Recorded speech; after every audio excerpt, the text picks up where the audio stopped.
welcome everybody. Good morning, good afternoon, good evening, wherever you are in the world. And as I teased in the WhatsApp group earlier today, as I teased on the Facebook and the LinkedIn and the Instagram, I've got a new idea for a show that I wanted to put together, and it's called Behind the Host. And this is episode 1 of Behind the Host.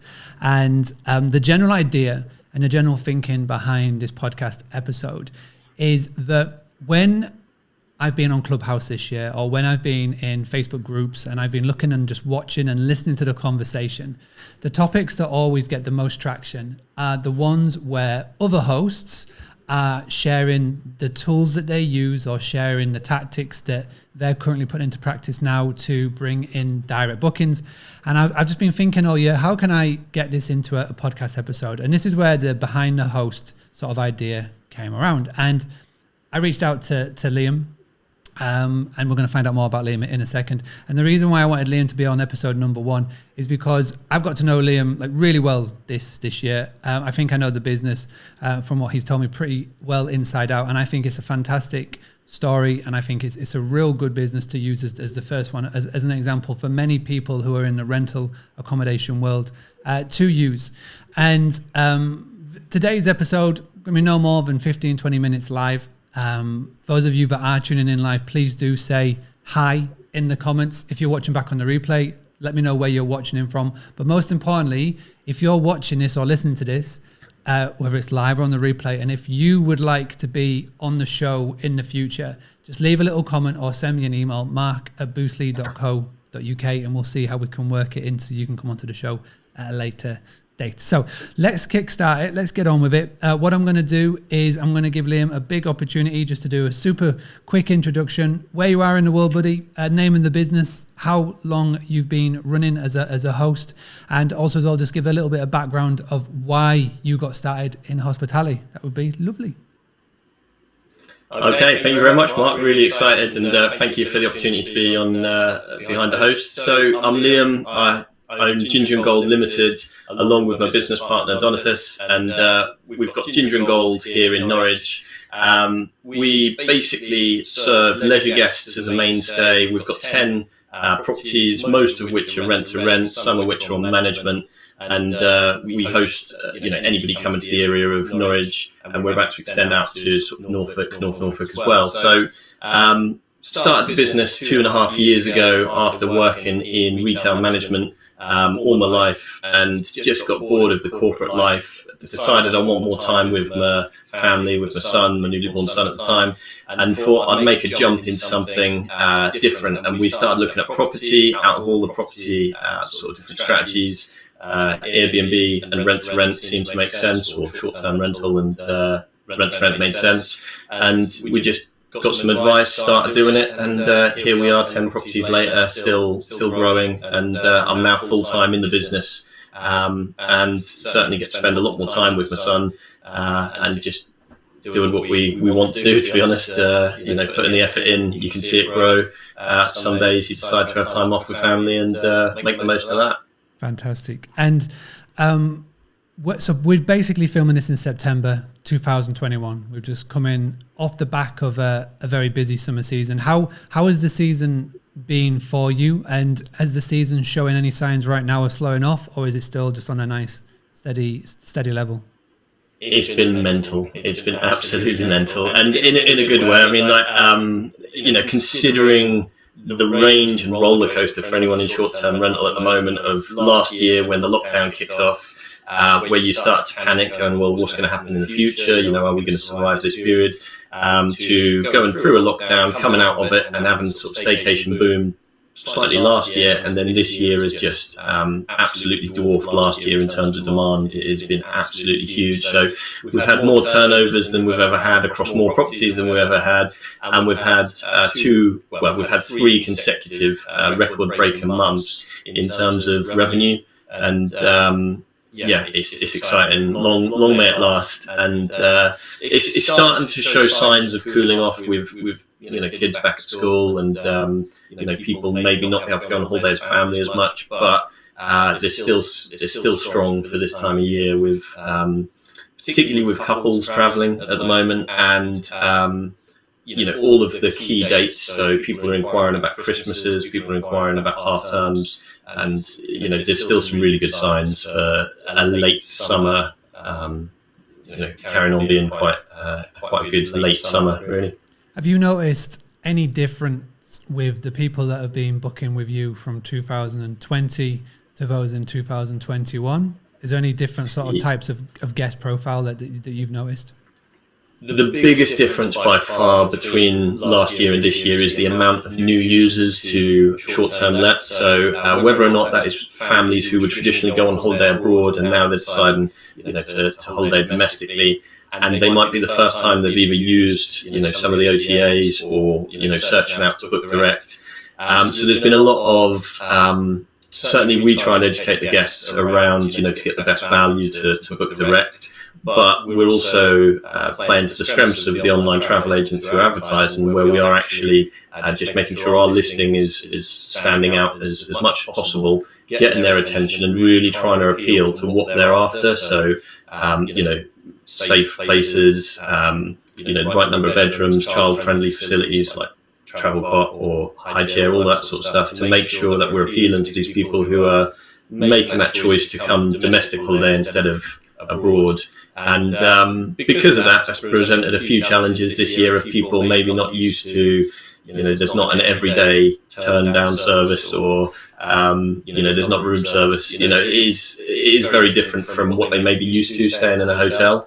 That being said, the number of problems are minuscule compared to the number of guests. And quite fortunately, one of my biggest worries from this summer was that with a lot of new users, there'd be some poorer reviews and they'd mark us like they'd score, a hotel-based 2-star hotel, 3-star hotel. But actually, we've found the majority of reviews still to be really good. So, it's been interesting. It'll be interesting to see in this time next year with, the world starting to reopen a little bit more and maybe international travel being a little bit easier, hopefully, if the new users that you mentioned stick around, or if they then venture abroad, or if it'll be a case of where there'll be a mixture of both. I think it's been a weird year in terms of, obviously it's been massively effective, but the amount of new people now that are using short-term rental accommodation, vacation rental accommodation is so huge. And Airbnb have mentioned it more than one occasion that they've got so much demand all over the world. It's not just in the USA. So it'll be really interesting coming out at the back end of this year if that's going to continue as is. Okay, so we've gone for a bit of the background. Thank you so much for sharing that. And there's a lot of nice people in the comments saying hi. We've got Karen, we've got Liz, we've got Stephen, we've got Laura, Tracy. So there's a lot of cool people saying hi, which is nice to see. And again, if you would like to be on here where Liam is in the future, then please do reach out, mark@booster.co.uk. So let's dig in behind the host. Let's dig into some of the things and the tools and the systems that you are using behind the scenes. So first question, who are you using for your PMS, your property management software? Why did you choose them? What do you like about them? What do you not like about them? And just give your overall review about why you decided to go with them, please. That's the golden question. That is everybody's question, isn't it? What PMS and why? For us, we are with Hostfully. We've recently moved across from Avivo. And the reason we moved across to Hostfully is because we recognise that the most important thing is the guest experience and how easy it is to book with us is going to get us more direct bookings. And they have the ability to connect to our Boostly website really well. The guest journey itself is quite good. So when somebody goes to book on our website, it seems really easy for them to do so. It's really clear. And so that was the main reason. The second reason was because the integrations, there's a lot of API integrations. And the main one that we were missing at the time from Avivo was a connection to dynamic prices software. So we switched across to Hostfully, knowing that we were always going to sign up with, in our case, Price Labs. And that was the two core reasons to move across to Hostfully. Since moving across, like with anything, there's good points and bad points to every single PMS. We've used Avivo, we've used Evu, we've now used Hostfully. And if I could take the best points from all of them, we'd build the perfect PMS software. But that being said, I think it's more about what you need at the time. And for me and for our business, we needed certainly that dynamic pricing, and certainly we love the idea of it, the guest flow being really good. I like that. And I think the points that you hit upon, again, when I reviewed Hostfully for the Boostly podcast, everything that you stated is I touched upon as one of the reasons why they are an award-winning software tool. And yeah, you're 100% right. There's not one tool that fits all. I think in the future, in maybe the 5 or 10 or 15 years time, I think there will be less saturation. I feel that there will be eventually 5 or 10 PMSs that have either purchased each other or just outdone each other, because there is over 1,000 right now, which is crazy that there's that many amount. And you're right. You go into any group and you can ask it like 5 hosts or 10 hosts, which PMS do you use, and you'll get 5 or 10 different answers. But Hostfully is a really interesting one. Now, you did mention Boostly website. Laura has just put in the chat, what is your website domain? If anybody wants to go and check out your domain, what's the domain? How can they go check it out? Okay, so if you go to gingergoldltd.co.uk, you'll be able to check it out, and by all means try booking a night or requesting, and check out how easy it is. We find it really works well. So, by all means check it out. You hit the nail on the head, and I think this is a really important part for a lot of hosts is you've got to, if you want to increase your direct bookings, it begins and ends with your website. Because at the end of the day, if you do a really good, say, email marketing campaign, or if you do a really cool referral program, and you're getting loads of people to come to your website, it's no good if the actual booking process is broken. Because if somebody has a bad user experience, whether it's a slow loading web page, or they can't figure out where to tap or point or whatever, they leave. And 88 or 87% of people, when they were surveyed by Skift, said if they have a poor user experience on a website for hospitality, then they bounce, which is really high. So a really cool thing that you can do is just go and run a dummy booking through your own website, and see how you feel and see how you like it. And again, a big part of this whole process with what we're trying to do, and with this cool technology that Liam mentioned, API, is that we're trying to eradicate crappy booking engines. And I know the importance of it. You know the importance of it. The whole team here knows the importance of it. So yeah, whatever software you're using, whatever website you're using, try and run a couple of dummy bookings yourself. Or if you're too in amongst it, too far in the bottle, try sending it to a friend or a coworker or just a few people that and ask them to try and run a booking and get them to give you honest feedback. That's always a good one to do. Okay, so we've got Hostfully as the PMS. Now, what other tools do you have in place for your business that help you run the business behind the scenes? So one of the things which accompanying the website is we use something called Jotform, which every guest who books, so as soon as they've gone through that process on the website of, whether they come from Airbnb, Booking.com, or going for our website, they'll get sent a welcome message, and that'll ask for a link to Jotform, which effectively is a Google form.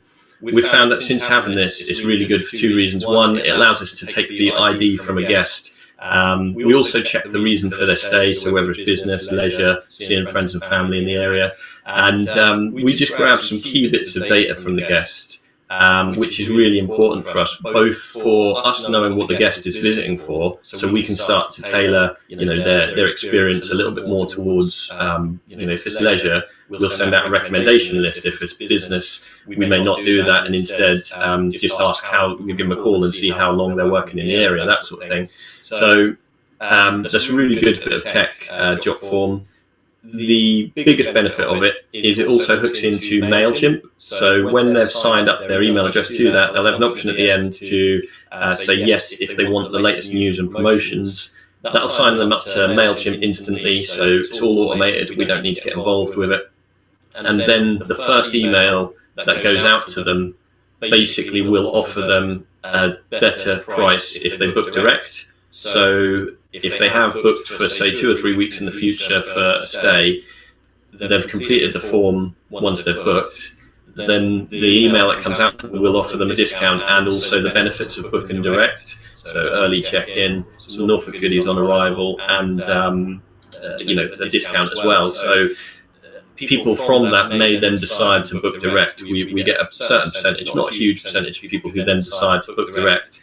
But the rest of them then start to understand that there is opportunities for discounts, whether they're booking now or in the future. And for those of you that don't know Jotform, how do you spell it, Liam? Jotform. Yeah, go check it out. It's it's basically the similar-ish to Google Forms, but it has that extra bit as well. And what I love about what you're talking about, and I know that we've got Jody watching, and this is a question that Jody has for me when we have our call later, is about automation and basically having the business running automatically behind the scenes. And this is what we're talking about, Jody. So I'm speaking to you here, but I'm speaking to the wider community who are watching live and on the replay. So Jotform goes out automatically on the point of booking. Liam doesn't have to manually sit behind a computer and do that. They fill in the form, and then it will automatically link in with MailChimp, and then you've got the automations happening that will send out. So all of this is happening, all these cool things are happening, and the best part about it is that it's set and forget, and it's just tweaks along the way, which is really cool.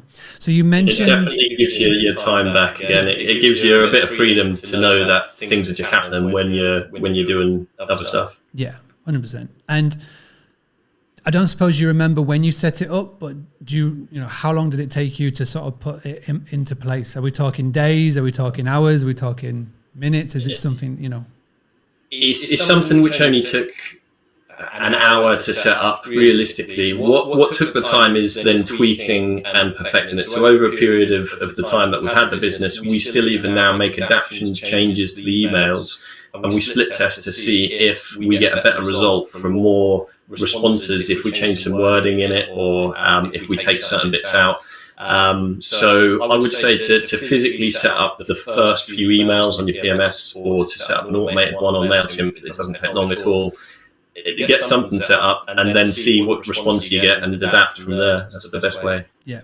And again, what's really important to state with Jotform, because I've just seen a question coming from Michelle, it is a separate software from the PMS, from Hostfully, but on the email confirmation that goes out, in the automated messaging that goes out through Hostfully, that is where you input the link to the Jotform. So although it's, Hostfully, Jotform, MailChimp are 3 separate pieces of software, they are all connected. And for the most part, excluding Hostfully, MailChimp and Jotform are free. So it's not like you've got to fork out for extra software, etc. And obviously with you can upgrade and you can spend a little bit of money with them, but even if you do, it's minimal at most. Is that right? To get the most out of Jotform, you've got a choice. You can either subscribe, and that'll keep all the data within the form, which we now do because we get a lot of data from them. But what I would advise anyone who's starting off to get Zapier or Zapier, I don't know how to pronounce, but you can actually have every form that comes through zapped into a spreadsheet. So you could actually have it drop into an Excel spreadsheet, and then it's always free, basically, if you always do that. So that's another very cool tool, which is, again, it's free to a point, is zapier.com. I'll put that in the chat in the Facebook if you're watching along live with us. And again, when you've got technology, and this is where now a lot of the PMSs are bringing in API technology, because what that then means is that it just opens up the ability to have a business that is more automated than having to do it all manually. So again, this is one of the really cool things that you should be looking for when you're looking to decide on your upcoming PMS. But Zapier, Jotforms, MailChimp, we're really digging into it now. So again, what I would love at this point is anybody's watching in live, if you've got any of these tools that Liam is talking about, whether it's a PMS or email marketing, then please do leave them in the chat. Even if you're watching back on the replay, please do so as well. Now, you very briefly mentioned your dynamic pricing software tool, which I feel like is really important. So number one, why did you decide to take the plunge with dynamic software pricing, and what made you choose Price Labs? The simple answer is it's a must. It's got to be something that you put into business. And the reason being is, if not, you're leaving money on the table. I ran Ginger Gold for 2 years probably without any dynamic pricing software, and that was by checking local prices, making sure that we were high on key dates, lower on sort of winter dates. And I always thought that we had it kind of right, as soon as we plugged in, switched to Hostfully, plugged in the Dynamics pricing software through Price Labs, the rates just went up to prices which we wouldn't necessarily always put on there, but it realized when the highest demand weekends are. So it would adjust the price depending on demand. You can cap it if you're uncomfortable with the prices as well. So you've got so much more control. Even if you're not worried about, increasing your prices, which I imagine most people will want to if the option's there. The other benefit is about the length of stay. So one thing that we've always struggled with is we, of course, like all hosts, we want the longest stays available. The trouble is that, you don't want to have a minimum of 6-night stays, coming up within the next week if you've got a gap. What Price Labs allows you to do, and I imagine other pricing softwares will allow you to do, is to adjust the number of nights depending on how far in the future. So for us at the moment, we'll allow a 6-night stay between 30 and 60 days out. Anything over 60 days out, and we'll actually be looking for a minimum of 10-night stays, like get them big chunky bookings in. And anything, as the time gets closer, it goes down to a 2-night stay. So any gaps within 10 days, and we'll drop it down to a 2-night stay minimum. The other thing it allows you to do is to capitalize on nights which you may not have sold otherwise. So if during the week you've got a stay of 3 nights at the start of the week, and towards the end of the week you've got a couple of nights, and you've got a stay in the middle which is less than your minimum night, so say it's a 2-night stay and your minimum night stay is 3 nights, what this software will do will automatically open up your calendar, providing you instruct it to, for those 2 nights, even if it's further off. So it means that you can really capitalize on the amount of occupancy. You can get higher nightly stays, and also you don't then need to spend time. One of the biggest things for me is freeing up myself from the business and not spending time looking at prices and that sort of things. It's not a case of switching on forget, but you can just daily have a quick check, and then the software is doing its job. You can make adjustments if you need to. It's so much quicker, and you'll save so much time with dynamic software. So 3 good reasons. I think you just summed it up perfectly. Why everybody in the world should be looking to implement it into their business and as soon as possible. And I know that you were restricted before because the software that you were with before didn't give you the ability to do so, but. I think you're 100% right. I think this year of all year, and I was talking about it back in January this year, I believe that there's 2 really important things that every host need to have this year: is a digital guidebook and, of course, the dynamic pricing software tool. So we're really digging into the business here. And thank you to the people on the Facebook who are putting in what tools they're using behind the scenes, which is lovely. So we've dug into the PMS. We've got pricing software. We've got Jot Forms. We've got MailChimp. We're digging into a lot. So let's go away from sort of the admin more to the tech. So the tech that you're using in your properties. Are you using any? If so, what are you using? Okay, so we've got one property with TouchStay set up at the moment, which we're testing out at the moment with a digital guidebook. It certainly is. It's certainly helping to make it very easy for guests for that particular property. It is probably something we're going to look to roll out. But in the meantime, we have been. We've actually created a system where we have all of the information a guest may need in one place. So anything, the emails that go out, for instance, we send them our top recommendation, and that'll link to our website blog and give them all the best recommendations of where to go, what to eat, what to see, all of that side of things. When it comes down to other tech that we use, we regularly use things like Ring Doorbell. It just helps us with security and with the worst thing as a host is to know that you've got somebody booking for one person and they turn up with 7. And since we've had Ring Doorbell, it's really helped us with monitoring the properties, noise levels, how many people are coming and going. And also it's helped us with, surprisingly, it's actually helped us with neighbours as well and things like that, our relationship with neighbours. So other tech that we really recommend once somebody has booked is using things like Loom to a degree, where we actually send out a welcome video. So one of the things we want to try and do is get higher reviews from people. or the best reviews as we can. And one of the problems with a lot of automation is that it's so automated. People just see the same email come out all the time. So we've started to adapt this where if anyone books more than a long stay, so 10 nights or more, we'll jump on the call on the phone with them straight away and ask what the reason behind their booking is. For every booking that goes out, we send out on the welcome message, it's a Loom video where it's actually got us welcoming them to Norwich, just giving them a bit of information about the stay, who we are, and saying that we're really looking forward to hosting them and just really thanking them, like just giving them a bit of putting a face to the business. And sorry to jump in on that point. So use loom.com if you haven't used it. It's fantastic. It's free for up to 5 minutes. Are you, so this is again with Loom, you've recorded this once, or are you personalizing each message? We've recorded them once, so what we do is the automated messages still come out. It is still the Loom videos which come out, and then what we'll look for is if a guest is mentioning, take for instance this weekend just gone, they mentioned, we're looking forward to our 51st birthday.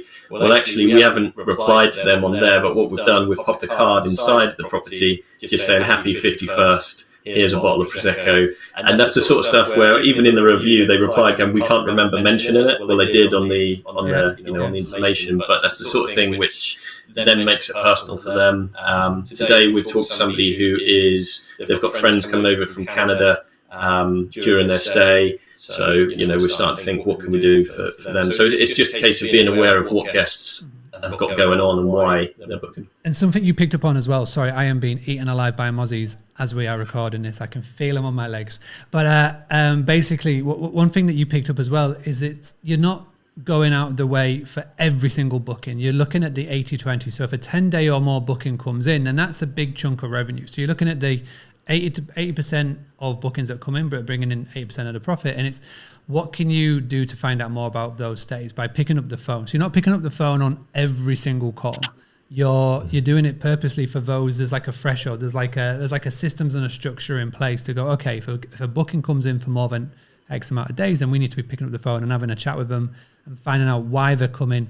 What can you do? And again, for those sort of instances, if it turns out to be a booking, whether it's like a new contract or whether they're scoping something out for, like, say, filming or whatever it may be, then that could result in a really big future direct booking, which is really important.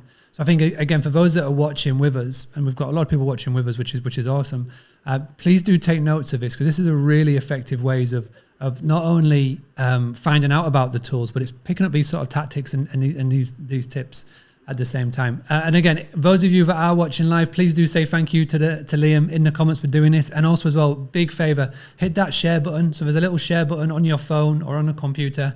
Share it on your personal, share it in a Facebook group that you may be a part of. Please let more people, more hosts be aware of the podcast. It really does a favor to sort of spread the word and give hosts more confidence that they can do this, and especially get more bookings. So, all right, so we've digged into a lot there. We've got a lot of the admin, and I'm putting all of these notes in on the comments if you want to jump into Facebook and find them. We've got some tech behind the scenes, which is cool. Is there anything else that you have got going on when it comes to the tools side of the business that we've failed to talk about so far? Or do you feel like we have pretty much covered the whole shebang so far?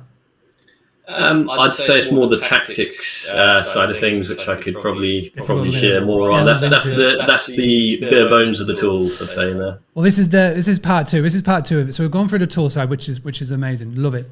So let's now delve into tactics. So what have you personally been doing this year for Ginger and Gold that has had good results, and what can you pass on to anybody that is watching? It all starts with obviously getting the bookings from either the OTAs or, if we can, direct, which is harder job through the search engine optimization and that. But once they are with us, or once they've discovered us, it's about seeing if we can move them from the OTA onto a direct route. So a couple of the tactics that we use, we've actually got it listed within the photos or photographs. There's clever little things like you can actually see one of our business cards within the photos of the listings. So for any eagle-eyed people who are looking to book with us, you do have to be careful with that. Sometimes the pictures can pick up on information and text, but if you look through our listings on Airbnb, one of the last pictures is clearly that shows Ginger and Gold, our telephone number, our website, our contact details. And we often do now get people ring us up or drop us a message going, yeah, we saw your picture. That's one way that we're getting people to come direct to us, which is really handy. The other thing that we do is make sure for guest experience that they're really clear on what they're booking. So we've spent a lot of time this year going back through descriptions of the listings, making them as really full, both on the online travel agents and on our own website, about exactly what they're getting and exactly who we are and the type of person who would book that place. So it'll say, like if you are a family, there's a park nearby, which is great. That'll say that actually on our listing. Some of the some of the benefits of doing that is actually listing some, perhaps the drawbacks. You're close to a main road here, which means you've got great transport routes, but you may hear some noise, but it's well worthwhile being close to those transport routes. That way it's really clear for the guest. And alongside that, we've spent a lot of time adding 3D tours and redoing the photography of our listings to make sure that people are really clear about what they're getting. We've found that by really making the most out of the marketing of the photography, more people are booking with us because they're liking the quality of photos, but also because they then got a 3D tour. If we send it to them, there's no mix-ups about the layout of where the bathroom is and stuff like that. So we found that to be really useful for maybe not getting more bookings, but certainly for making sure that the bookings we do get are the type of guests that we're after as well. Yeah.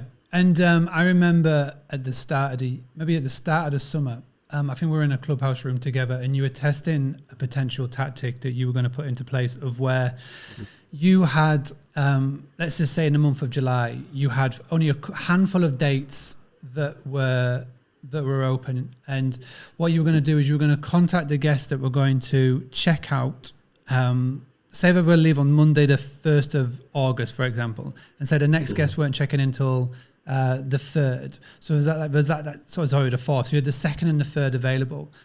Did you try reaching out to guests? Did you have the time to reach out to guests and see if you could get to extend their stay? Yeah. We've tried, I wouldn't say it was ever so successful. So we've tried on a few people. We found that a lot of people, they've just got fixed dates. They've got fixed plans. What we did find useful from doing that is the fact that we reached out to them. They'd often ask, well, can we have a later checkout? Yeah, absolutely fine. It's £20 for later checkout, that sort of thing. So we could get up a couple of late checkouts as an addition. The other thing is it just helped with the guest experience. Again, the fact that we're calling up during their stay, from all of those, we've got 5-star reviews. It is just that extra touch point. And although we didn't get any extensions, there's certainly something which we will continue to do if there's an orphan day, where we just contact guests. And the worst we can get out of it is the late checkout fee, because then we don't have to worry about sending the cleaners in quite as early. Yeah. And the other thing that I remember from yourself is that you were being experimental with your cancellation policy. What have you done differently with your cancellation policy this year, and how have you found it, and how have you reviewed it, and how have you judged it to be a success? We have found massive changes with that. So originally, before all this, would have been strict, no refunds after booking and all that sort of thing. Because of the lockdown, we started to experiment with a lot of flexibility. We actually got down to 1 day, sort of free cancellation and that sort of thing, which was too far in their favour. Where people would spread book and perhaps we wouldn't get the reservation. What we found the sweet spot is now 5 days. So we allow free cancellation for anyone on any platform to cancel free of charge 5 days before their stay. And what that's really done is it's inspired trust for people when they're booking in uncertain times. We've not had one instance where it's come back to bite us. On the instances where people did cancel, they let us know well in advance. They actually, by us being good with them, we got the communication from them. They let us know in advance. We were still able to rebook dates. And one of the things we've really learned over the last 12 months is that the more flexible and accommodating you can be with guests, they're just going to trust you more. They're going to be happier coming back to you. They're going to recommend you more. And we've found that by doing this 5 day free cancellation, we're just getting more people happier to book, and especially building that trust if they're coming direct. Lovely. I think that's a really nice place to end today's podcast. We've gone for a little bit over time, coming up to 40 minutes. So thank you very much for doing it and for giving us a behind the scenes look of the business. For anybody who wants to reach out and say, hey, where's the best place to do so? And also as well, give the business a bit of a pitch and promote as well, the website and all of that jazz. If anybody wants to reach out and say, hey, where's the best place? Oh, for me, sorry. So best place to reach out is probably on Instagram. If you look at either Liam S.A. Carolan or at Gingergold Ltd, you'll find me at the end of those, or via our website. If anybody wants to get in touch for a Zoom or whatever, or a chat, feel free. I'm more than happy to have some calls with people if you want. You're good man. Thank you very much for doing that. And everybody, please, in the comments, whether you're live or on the replay, please do say thank you. And again, please do share this podcast as well. So that's the first episode of Behind the Host. I will do more of these in the future, 100%. I've enjoyed doing it, and I feel that when we can start to get to 10, 20, 30 to 100, we'll be able to put a real cool little case study together to find out not only the tools that hosts like you are using, but most importantly as well, picking up some tactics and some tips as well. So really enjoyed it, Liam. Appreciate it. And to everybody that is watching live with us, thank you very much for spending time in your busy day to tune along with us. Do spread the word, and I shall see everybody very soon for another episode of the Boostly podcast. If this is the first time that you've tuned in, boostly.co.uk/podcast. We've got over 300 episodes that you can check out. So I'll see you again very soon. Having a blast, gonna get it on the Boostly podcast. Boostly like Bruce Lee, cause it's so hard and the T is loose leaf. Making up those rhymes, don't write it just to